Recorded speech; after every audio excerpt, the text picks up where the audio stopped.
we are going to switch up the order of things a little bit because I had originally hoped and intended to have a guest speaker to talk to us a little bit about literacy in the classroom, and she couldn't come in tonight last minute. So we're going to do gestural systems and hammering tonight, and hopefully her sick child will be better and she can come on Thursday. So, like 2.5 minutes, I'll be right back. Yeah, I'm gonna stop it. Wednesday the 24th.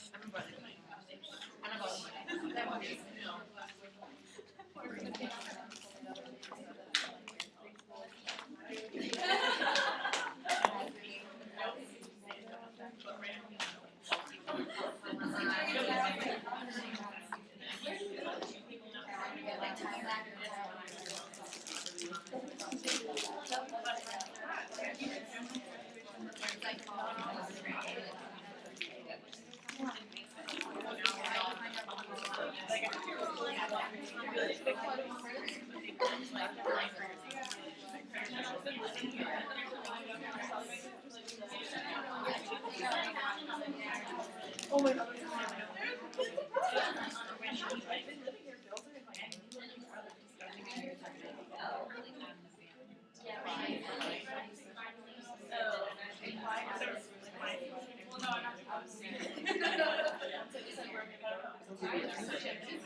I broke it this morning.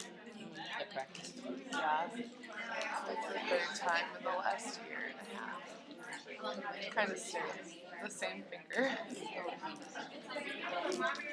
Oh well. You like fan type break?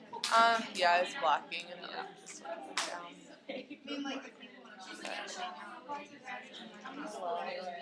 I can still play. It just makes it more painful.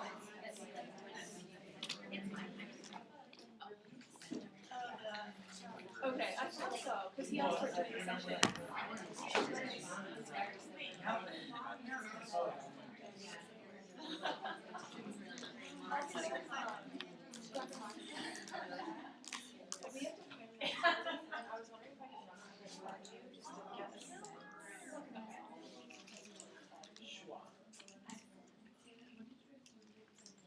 Okay, so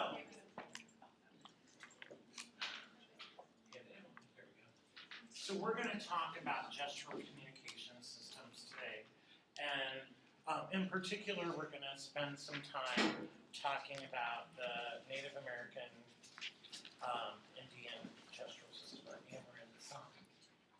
And the reason is because they're very iconic and they're very user-friendly, and you'll see why.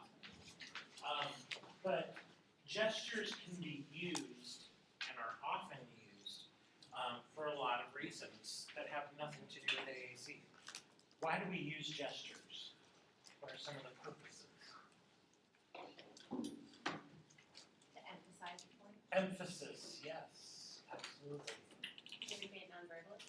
Yeah, I mean you can provide extra information sometimes with a gesture, or sometimes verbal communication isn't appropriate to the situation or is impractical, but you can use a gesture that very easily communicates exactly what you want to communicate. Like when, have you guys ever watched the Golden Girls TV show, Betty White? Okay, well back in the day, there was an episode where two of them were talking to someone else and they were debating about going somewhere, and the one, Rue McClanahan, Blanche, was standing there and like, couldn't say because she didn't want the person, to know, say, no, we don't want to do this. And, and so in a situation like that, you can try and communicate non-verbally without giving yourself away necessarily. So that's a reason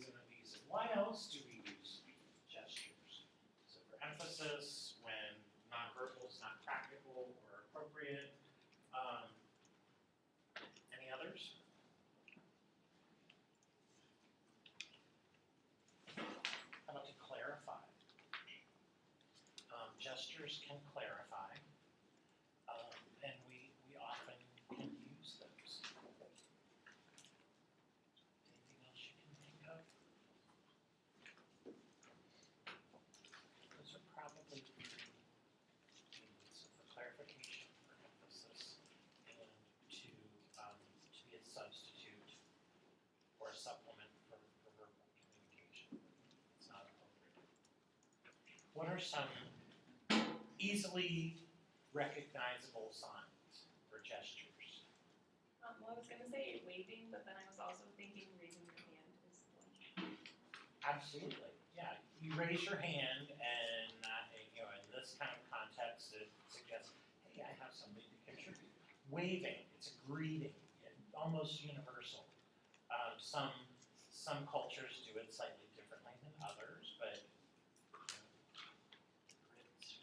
it's kind of parade wave, but it's another gesture that's commonly recognized.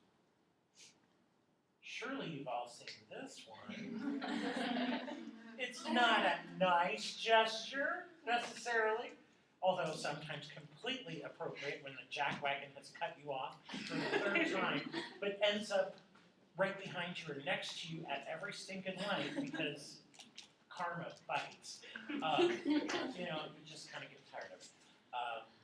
And as long as there's not an impressionable 12-year-old riding shotgun, I'm totally okay with that gesture. But what are some others? What are some other gestures that are kind of universally recognized? Well, you got it up there, but I use the thumbs up like all the time. Thumbs up. Except you want to be very careful about that culturally, because there are some Middle Eastern cultures where the thumbs up is a very offensive gesture. So just a caveat. Know your audience. There's also some gestures that we use here in the States or in a lot of the Western countries that in Europe, particularly in some parts of Eastern Europe, have very different meaning. So just kind of be aware. Do you have an example? Yeah, okay is Yeah, like that- okay is like F you. Yeah, our like A-OK is not A-OK in some cultures. You would not want to do that. But yes, that's a very good one. Any others? Well, you guys know some gestures.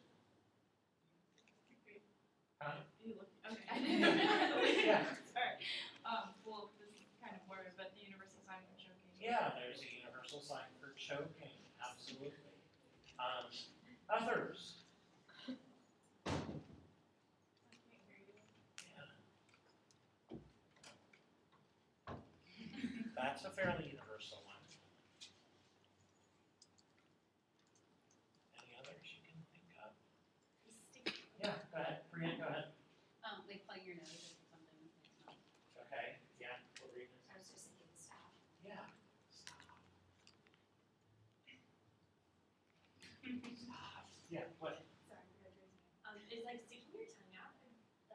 Why not? Yeah, I You know, mean, like when it's you're more, little. it's more a facial expression, but it is, yeah, I mean, it's using a body part to convey meaning, so why not? Absolutely. And there are a lot of not so nice ones that I think you guys were just too shy to show me that you knew, and that's okay. But there are, I mean, there's, and I'm not saying this to be stereotyped because I do have an aunt who is Italian, but Italians have lots of gestures to convey when they're not happy with something that you've said or done. So yeah, and it does vary by culture, very much.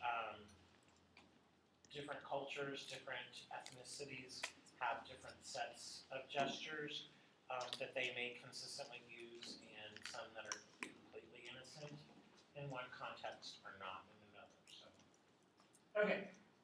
But the cool thing about gestures is that in terms of AAC, always got it with you. You don't have anything extra that you have to carry around. But what are some potential pitfalls pitfalls, or what are some potential drawbacks of gestures as a communication system? Not everybody knows it, so. Yeah, you may have a very limited population or pool of individuals that you can communicate with. Because, you know, let's say, you know, you're going to use ASL signs. Maybe you have a kid who is on the spectrum and is nonverbal but has pretty good motor skills. We use ASL signs with kids a lot for language facilitation regardless. But how many of you are fluent in ASL? Okay. How many of you are at least, you could maybe muddle your way through a conversation in ASL? Okay, so we have a few more. I always say that I have like 18-month-old level ASL skills. I know signs for like cookie and more and want and dog and thank you and I love you, some real basics, but that's it. You know, that's, and people are, you're duly certified. How's it? Well, because I'm duly certified, that was just one more thing I couldn't put on my plate. And I never really worked in a situation where I needed that. Whereas like one of my former clinical fellows who, she is now a speech pathologist and has been for years at the Northern Kentucky School for the Deaf. So, I mean, she's with kids who sign day in and day out, and she is completely fluent. But she also had a family member, I can't remember, but she had a family member who was deaf, and so their whole family learned sign their whole life. So,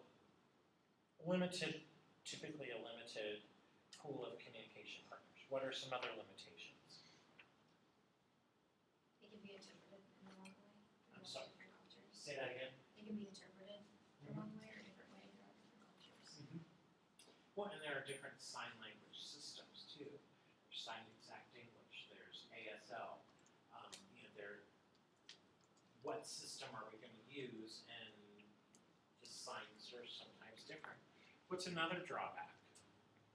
Yeah. If you break your hands or like break your fingers, you won't be able to do some of the signs. Okay. And beyond that, even, what were you going to say? It's just like not very private. Like it's easy to have. Okay, you're right. Especially if you're in a context where there are other people who are fluent, or at least, you know, have fairly good understanding, privacy is going to be a little bit of an issue. What else? Kind of related to what you were saying. It requires pretty good dexterity and fine motor skills.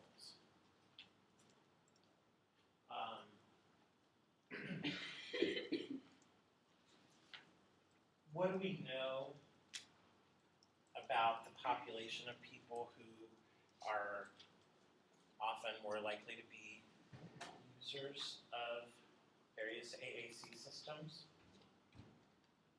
They typically have some physical impairments to some degree. Maybe a kiddo with autism isn't as physically impaired as your patient who's had a brain injury or a stroke, or certainly not as impaired as a kid who has spastic athetoid quadriplegic cerebral palsy. But the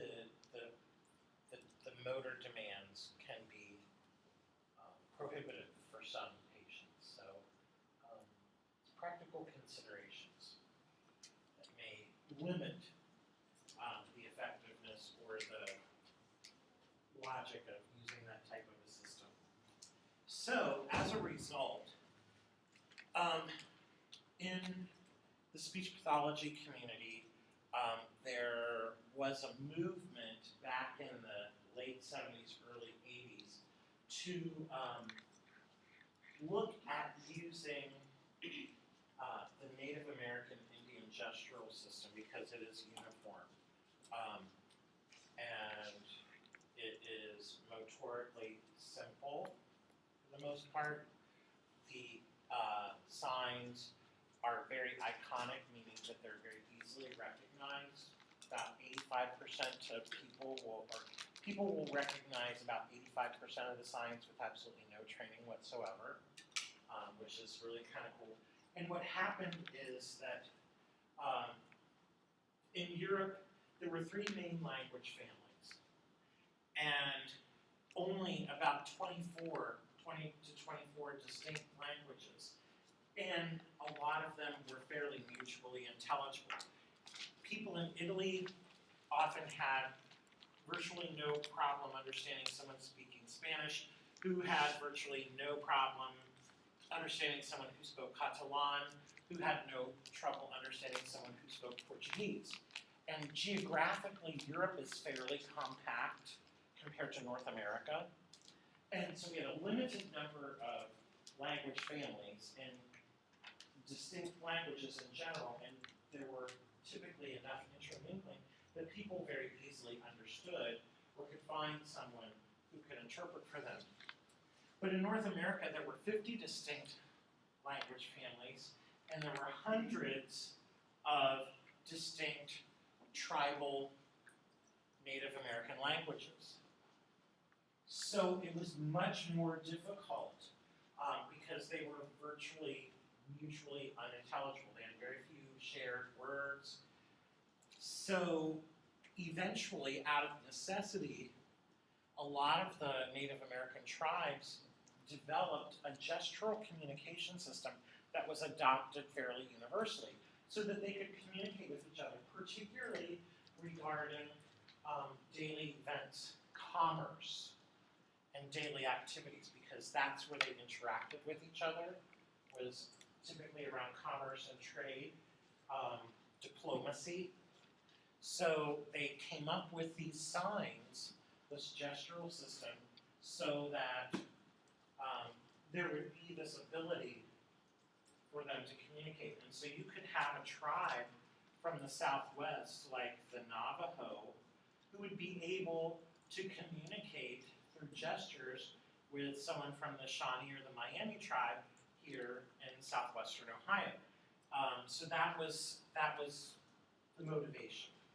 They always say, there's a cliche, that necessity is the mother of invention. Well, this was definitely the case. So they took these concepts and words from hundreds of different tribal languages and came up with this universal gestural system, which is pretty incredible when you think about it.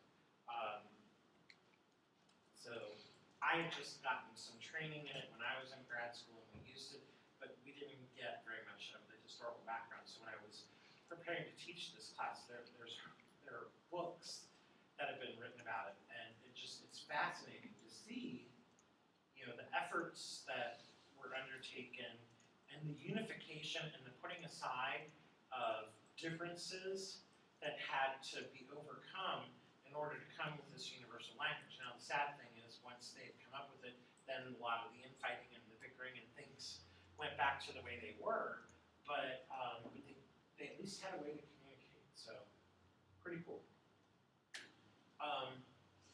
So when we have a situation like we had in North America where you have all these different languages, it's very easy for there to be isolation. Heck, we have that happen with some of the dialectical differences. If we were to drop down in certain areas of the UK, we'd be hard-pressed to know that they're even speaking English, because it's going to sound so different, and the vocabulary is going to be so different than what we're used to.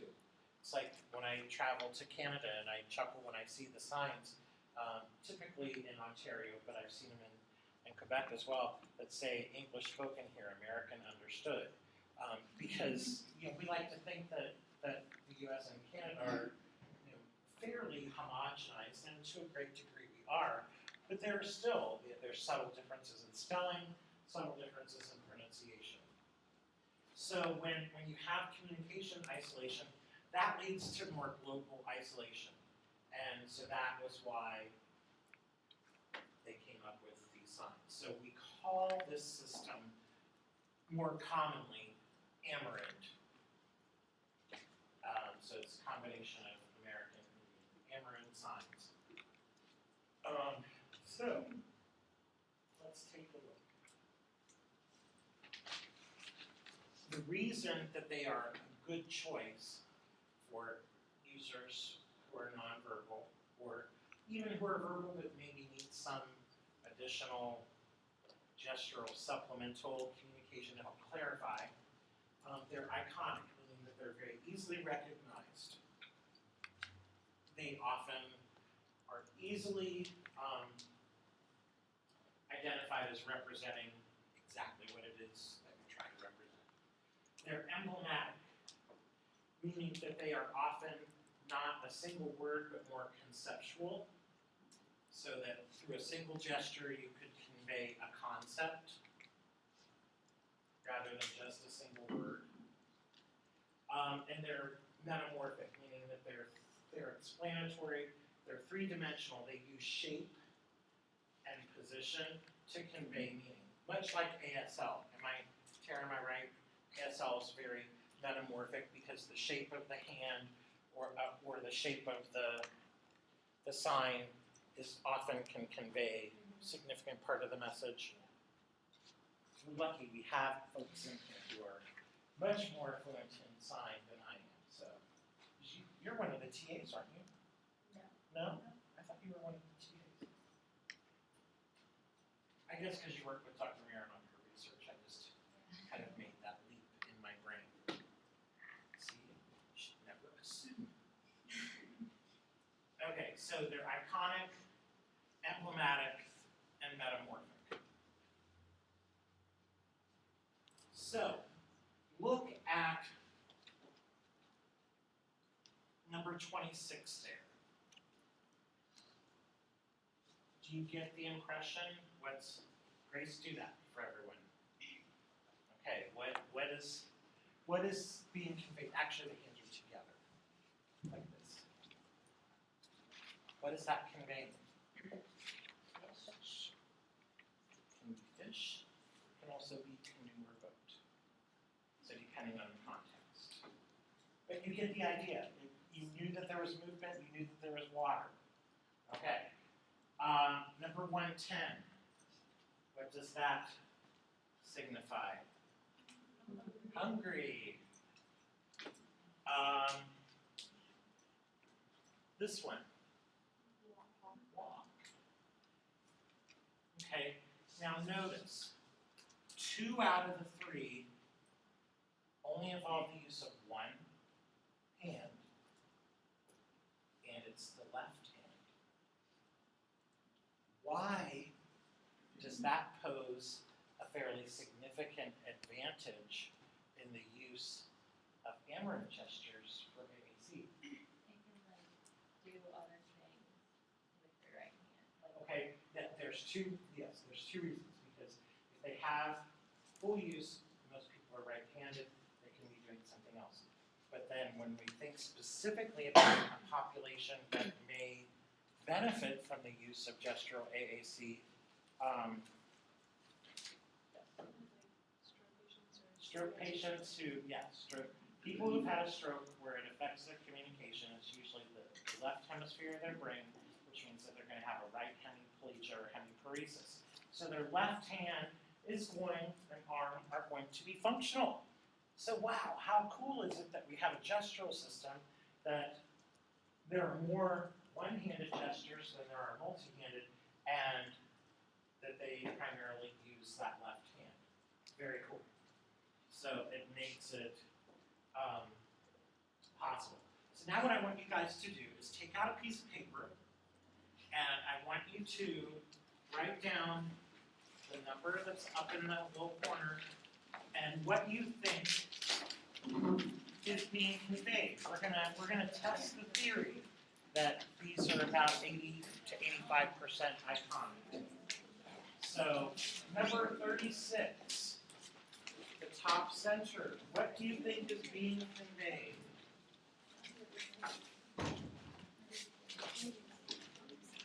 Or just click on your computer. oh, okay, I thought you wanted us to. No. Oh. Put it on your computer. That's fine. I just want you to be able to document your work so that you can check your work. Okay, so number 44, what's being made there?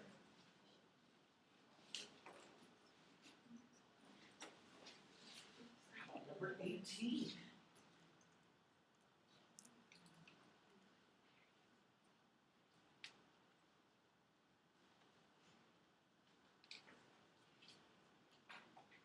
So we have this, we have this, this. I need to get into the habit of using the left hand. So there we go. Look at me. It's cool. That would be ZZ Top. That's but you're on break. Sorry. Sorry. Okay, does everyone have these three? Alright, let's move on. Number 8.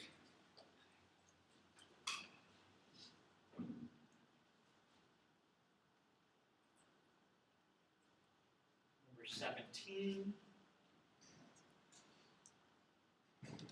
Number 6.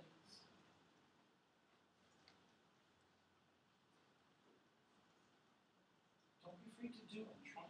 It might sometimes just the act of making it will clarify. If any of you miss that one, you're out of this room for the rest of the night. Don't take that as a permission.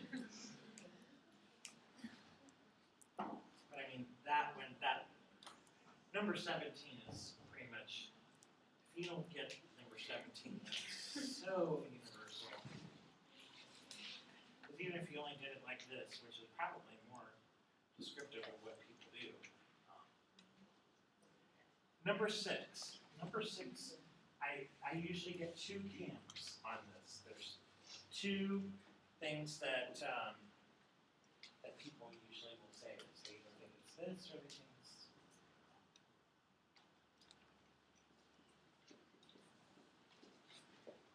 Ready to move on? All right. So, number 186.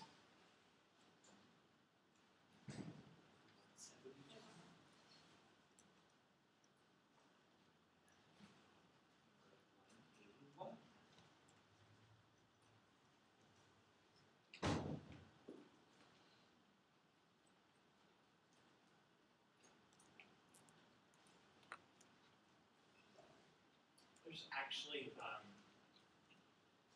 book of Ameren gestures. It's available in our library. That's where I copied these pictures from. Which I thought was kind of cool. We should have a book of it downstairs in the research room. Everyone got these, you think? All right.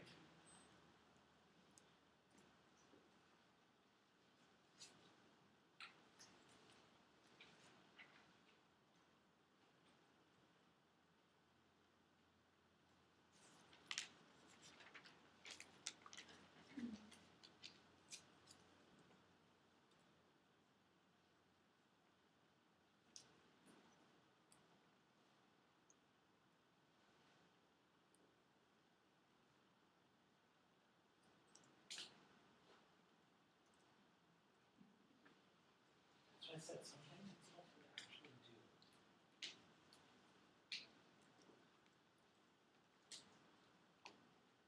Everyone got an answer for these 3, 145, 99, and 74?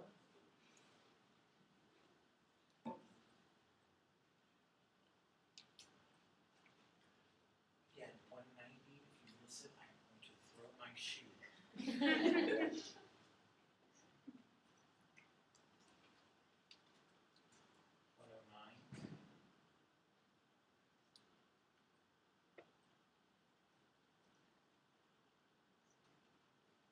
What are you doing? What's it like you're doing? Yeah, and you even made the mouth. Whether Yes, you said it. Good job. Okay, how about 134?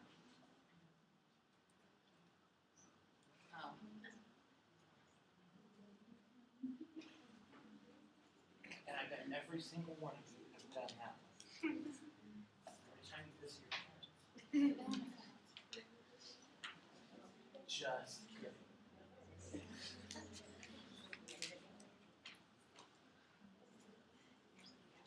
All right, next.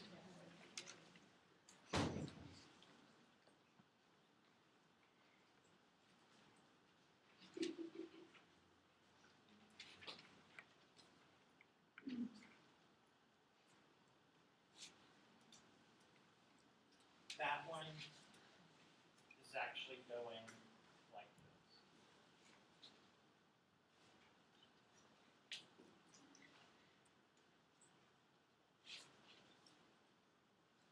This one's a fun one. Just put it in because can you tell what he's doing? What's that look like you're doing? Las Vegas. What do they do for entertainment back on the plains?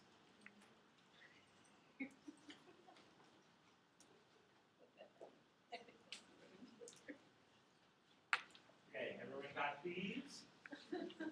Next.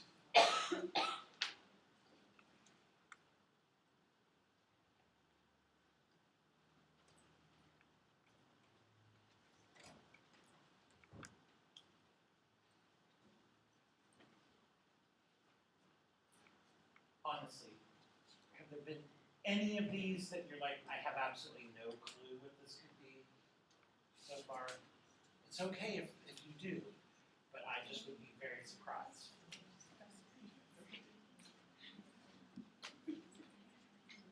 All right, everyone got a response? Okay, so research says that untrained people are going to get these about 80% of the time.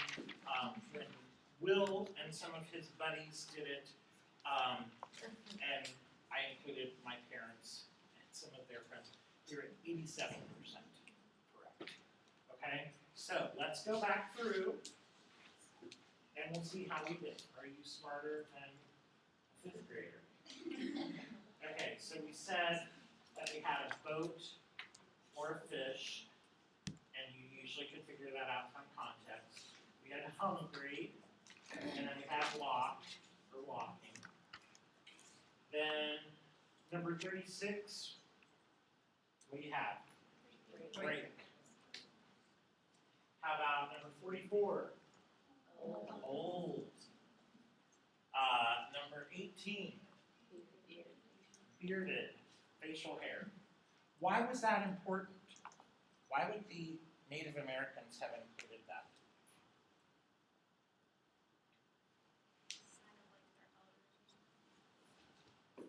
How many Native Americans have you ever seen that have facial hair? It was a really good way of letting people know that they're talking about a white man. But, in particular, because not all white men have a beard, a lot of times what they might do is do this to suggest it's a white man, and then they would make a sign for stop. That would suggest I'm talking about a white man, rather than being obvious about it, but not really a guy with a beard. That was just their kind of vernacular for talking about white men in front of white men without them necessarily knowing that they were being talked about. But anyway, so yes, facial hair. Okay, then number 8. Good. Number 17. Baby. Did everyone get number 17? Yes. Okay. Number 6. Butterfly. Bird. Huh? Bird. No. Scared. Bless you. Because if you recall, later on, we actually have stop. But this is to indicate fear or scare. Alright, let's 186. House or dwelling. Number 172. Quiet. Number 181. Cut. Is it also for scissors? Hmm? Would that also be? for Yeah, scissors? yeah, but remember that typically they're trying to, they typically are concentrating more on concept than individual, but yes, absolutely they could, but back in those days, you know, they often had like big shears that were bladed, but they didn't necessarily have like hand scissors, so it was more the movement, but yes, and now in contemporary society, because this is still a method of communication that is used between some of the tribes at times, they would use that for scissors, absolutely. Okay, number 145. Bad. Very good. Number 99. Yeah, I can't hear you. It could be deaf, it could be speak up. I can't hear you, yeah, but that whole concept. So again, depending on context. How about number 74? Jess, you know what it is now. What is it? Eat. Yes. Excellent. Okay. Number 190. Sleep. Tired. Yes. Okay. Don't have to throw a shoe. How about 109? Hot. They're wiping their brow. That one's maybe a little bit tricky for some people. Number 134. Money. Okay. Then we have number 93.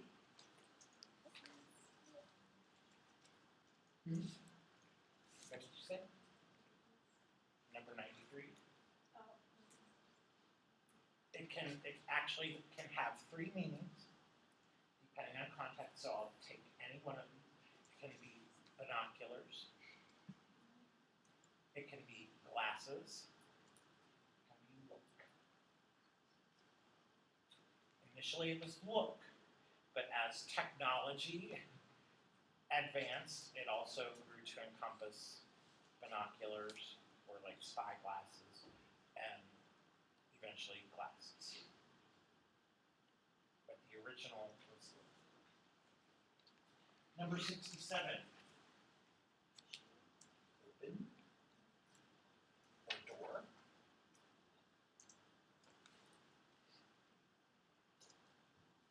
We're doing pretty well. And then number 40, I kind of told you, it's cards, shuffling cards. So, but I mean, when you see it done, it's pretty obvious that that's what it is. Number 121.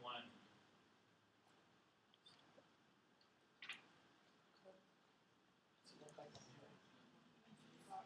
Yeah, it's locked or unlocked.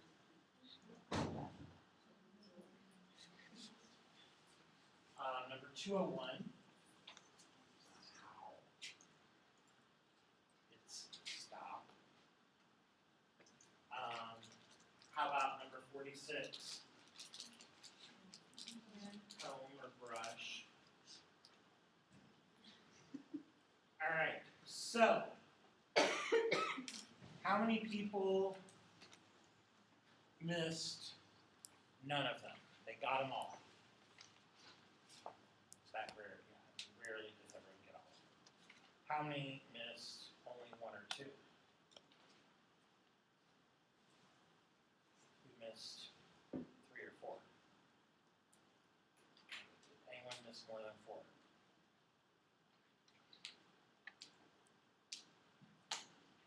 So, given our numbers, you can miss 5.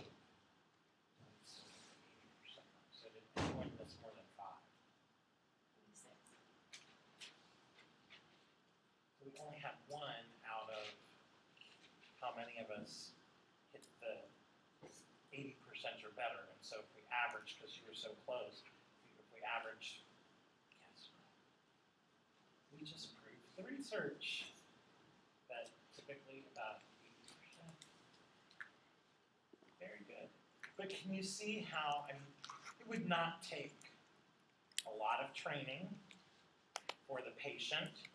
So what's one of our rules of thumb? If you increase the physical load, you should decrease the cognitive load. So it's not going to take a whole lot of cognitive load to teach these if you had to teach them. The parents or the other communication partners are going to understand the majority of what the person's trying to convey. The only drawback that I see with these is sometimes, particularly if you have a pretty motivated communicator, over time they start making up and adding their own kind of individual signs that are not going to necessarily be as widely recognized that maybe their immediate family or their close circle of friends, which is fine, and they're still effectively communicating. But I do find that folks who rely primarily on a gestural system like this, over time, often try and push the envelope, and so they sometimes get a little creative, and sometimes their attempts at creating a sign that may be very iconic to them may not be as iconic to others, and so you do have this increased risk of communication breakdown. But by and large, you guys did pretty good on some of that. So, what are some pros and cons? The pros are that they are easily understandable. We proved that. You guys did fantastic. They are primarily left-handed. That can be an advantage for our folks who have neurological impairment, because if it's a language issue, it's more likely that they're going to have, if they have any paresis, it's going to be on the right side, so the left is still intact. Motorically, they are pretty simple, so they don't require a whole lot of real fine motor control. They're adaptable for a lot of communication deficits. People who are aphasic, people who have a motor speech disorder, maybe they're dysarthric, or maybe they use some of these gestures to help clarify what it is. Maybe they're talking, but sometimes their speech is difficult to understand. So these gestures can help use as a supplement to help clarify. But they could be the primary mode of communication.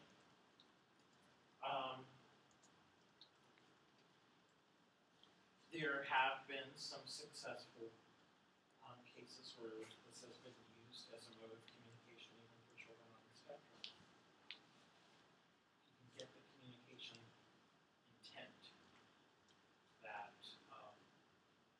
desire or ability to interact communicatively, and their motor skills are typically pretty good, certainly good enough for these. And as I said, it can be used either as a primary mode of communication or it can be used as a supplement. So it's pretty adaptable. The drawback is that a lot of folks with aphasia have word retrieval issues, and so if they try and come up with a specific word as opposed to a concept,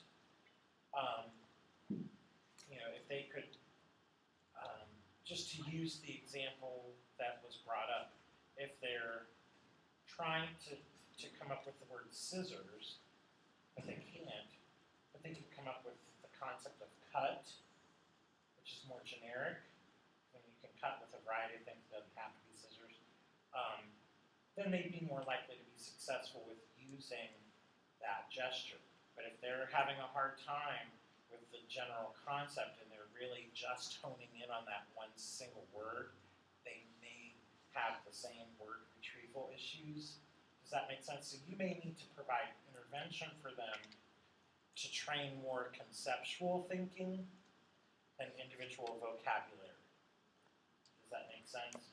Because if you can get them to be thinking a little bit more broadly, a little bit more universally, they're more likely to have success than if we try and train it like gestural vocabulary, because a lot of them they have those word retrieval issues. So,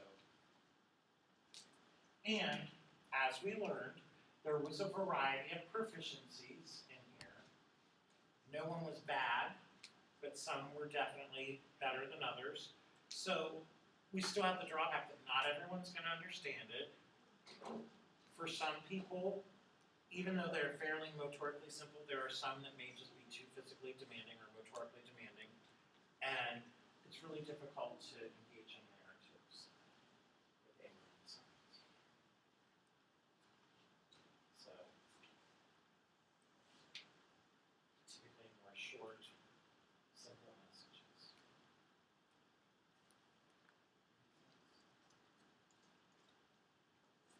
How many of you would potentially consider this as a communication option for a patient if they had the motor skills and maybe the expressive language basis to be able to do it? Anyone? Anyone who thinks, I just really think I'd be reluctant to do it, and that's okay if you are. I just wonder. You would be a little bit reluctant? I would be reluctant because I don't know it. Okay. So I wouldn't really feel. And you know what? That's certainly something, but it wouldn't be difficult. And that's why I said I wish that because we used to have 4 copies of Ambling Dictionary when I was in grad school at the University of Louisville. So it was great because it was in the therapy room, and so it was there. And if you wanted to see, and invariably you look it up, you know, what was the term or what was the concept, and you'd see the picture.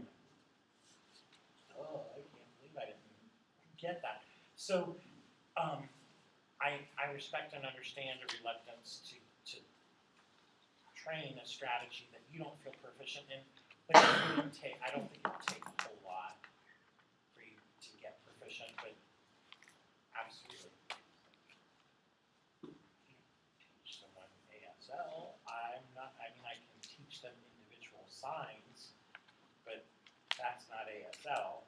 That just happens to be the code that I'm using. So I completely understand and respect that. Any other potential advantages or drawbacks that you can think of?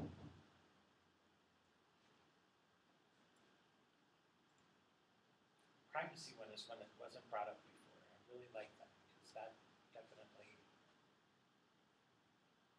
and it's not like, if you've ever seen folks communicating using ASL, maybe folks with hearing impairment, unless you know ASL, you don't have a clue what they're saying.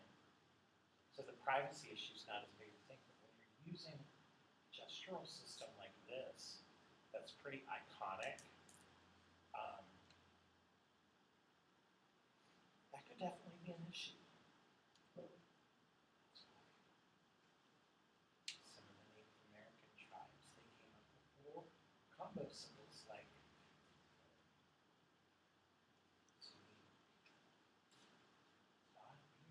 but a white man, so anyway. Those are probably the most significant.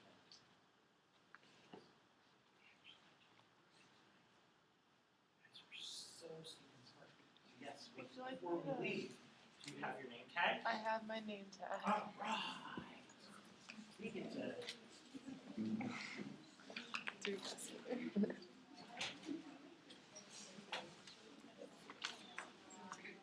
get to see your name tag. So you can set it on here.